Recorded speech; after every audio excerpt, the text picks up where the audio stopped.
Hi guys, I'm gonna go over some problems with negative exponents. So the negative exponent rule states that, let's say if you have a number, I'm gonna write a for that number raised to the negative x, negative some other number. What we're gonna do is we're gonna flip the fraction and we're gonna write the exponent positive.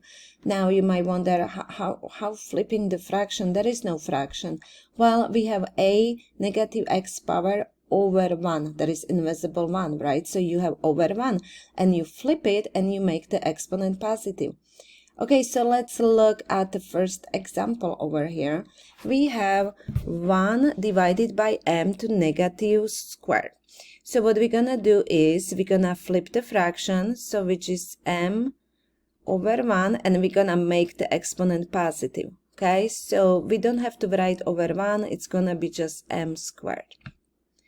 Let's look at this problem over here. There are two things we can do. We can either, this is invisible 1, right? It's over 1.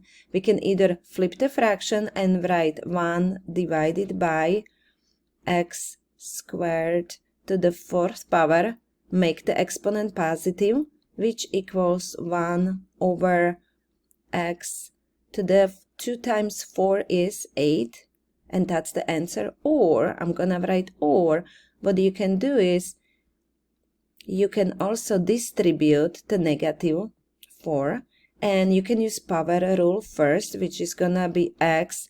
Negative 4 times 2 is negative 8, and now you have a negative exponent, so you can rewrite this as a 1 over x to the 8th power. So as you can see, you can do it both ways and you get the same answer. Okay, let's go to the next problem. So in this case, we have a negative 3 exponent over this whole expression here. So there are two things we can do. One way, we can just flip the fraction and make the exponent positive and evaluate, or we can distribute the negative, whichever you want to do. So let's just first, let's just evaluate first. So we're gonna write x to negative 3rd power divided by x, and we have to first multiply 4 times negative 3 is minus 12 equals. Now we have a quotient rule, so there are a couple things we can do. You can either flip those two exponents and just write as x 12th power and on the bottom x 3rd power, or we can use quotient rule. In this case we have x and you have negative 3 minus 12, right? Remember quotient rule, you subtract exponents and you keep the base. That equals x. Now keep in mind, when you have negative and negative, you have negative 3 plus 12, which equals x. What is negative 3 plus 12? It's positive 9, okay? So now we have an expression with positive x positive 9.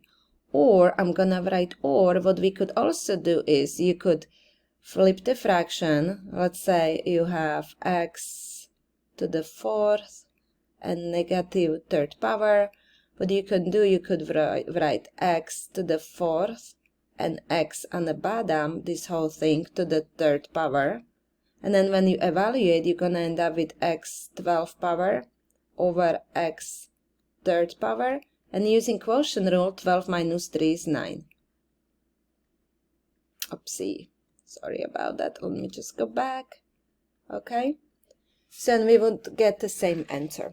So I hope this was helpful. Please let me know if you have any questions, and please check out the other videos about exponent rules.